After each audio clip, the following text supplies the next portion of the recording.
وەک وڵاتێکی هاوسنووری جەنگەکە. شەڕی 40 ڕۆژەی ئێران کاریگەری ڕاستەوخۆ و ناڕاستەوخۆی لەسەر عێراق جێهێشت. کاریگەریە ڕاستەوخۆکەی لەسەر ئابووری وڵات بە زووی بینرا، چونکە داهاتی عێراق پشت بە هەناردەکردنی نەوت دەبەستێت.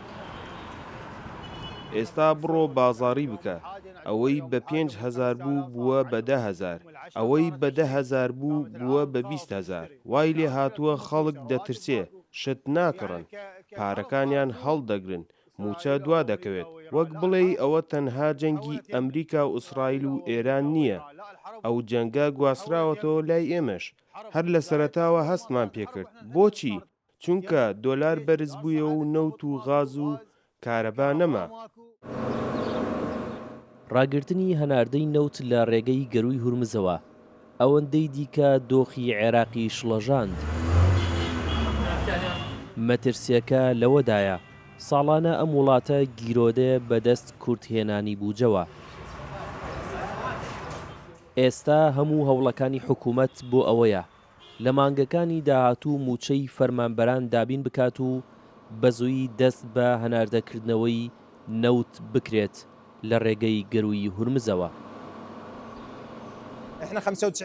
ئێمە لە 95 هەناردی نەوتمان لە ڕێگای بەندەری قەسری بەسڕەوەیە لەوێشەوە بۆ گەروی هورمز.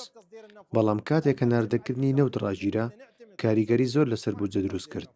ئێمە مەترسیمان لەسەر مانگەکانی داهاتووە کە موچە کەم بێتەوە یان دوا بکەوێ، ئەویش کاریگەری خراپی لەسەر هاوڵاتی دەبێت.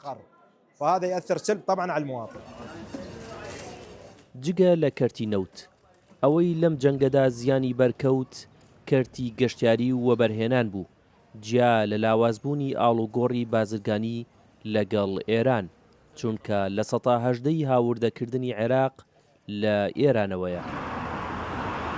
ئاگربەستی ئەمریکا و ئێران دەرفەتێکی باشە بۆ عێراق تاوەکو بتوانێت لەو ماوەیەدا کار لە چاکردنی بۆڕی کۆنی مووسڵ بکات، تاوەکو لەوێوە نەوتەکەی هەناردە بکات. لە ئەگەری دەستپێکردنەوەی جەنگ ئەو کاتە پێویستی بە گەروی هورمز نامێنێت و بە ئاسانی کێشەی دارایی بۆ دروست نابێت. هونەر ئەحمەد، دەنگی ئەمریکا، بەغدا.